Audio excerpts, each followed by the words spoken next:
Good morning. Good morning. It's a good preparation for the Olympics game. Now, in 1992, they call it the Dream Team. What do you think you are going to call 2024? Are you going to be the Dream Team or another name?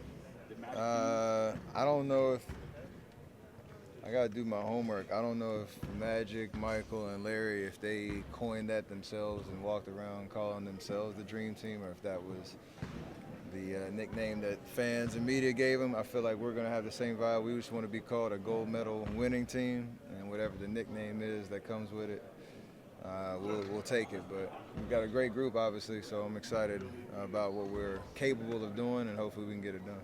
How important are the Abu Dhabi games for your preparation to the Olympics? How important are these preparation games? It's extremely important because we've already played one against Canada. We have two here, and each game is an opportunity to learn a little bit about ourselves, what we need to kind of focus on to get ready for when the games truly matter in Paris. Everything is kind of condensed. We usually have a month and a half training camp in the NBA before you start to play. Here you have 3 weeks, and so you got to be locked in mentally on what we're trying to do. Take every game, like you said, these two here, to just try to get better. Again, learn ourselves and build that winning mentality. And I think we're going to take full advantage of it. Steph, how did you learn about the news back in the United States about President Trump? Do you have a reaction? Pretty much like everybody else. I woke up and looked at my phone and had a couple text messages. It's obviously a very sad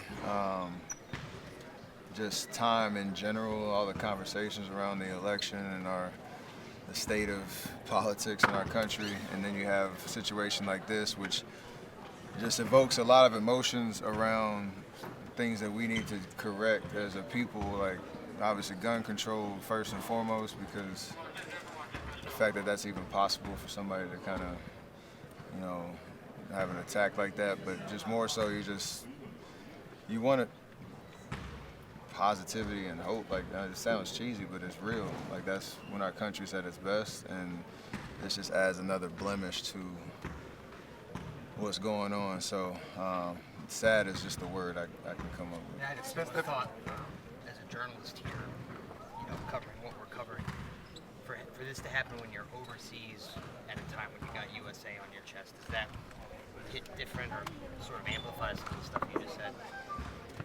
Yeah, I remember back in 2014. Sorry, no, that was 2010. We played on September 11th, and it was the same kind of vibe of what that day represented. And like you said, the red, white, and blue on your chest and USA across your chest. For us, we're going to use it as a unifying moment to, again, use this platform and this opportunity to represent ourselves, our upbringings, our families, our country to the best that we can, and hopefully that channels the right energy back home when they're watching us play. But I know that it's bigger than that with what we're dealing with. So I just hope that it's talked about in a way that's trying to evoke progress, as opposed to where I feel like a lot of the conversation is more divisive than ever. Steph, you used to play in Serbia and against Serbia. Which memories do you have, and what do you expect of those matches? And several words about Nikola Jokic. Yeah, I played back in the U19 team in 2007. We beat them in pool play, and they beat us in the gold medal game. And then we beat them in 2014 in Spain during the World Championships there.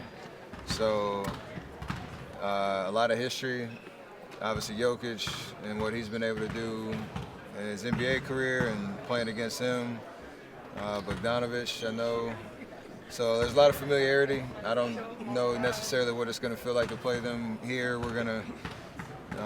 They're in our pool, so I know we'll have a couple games against them.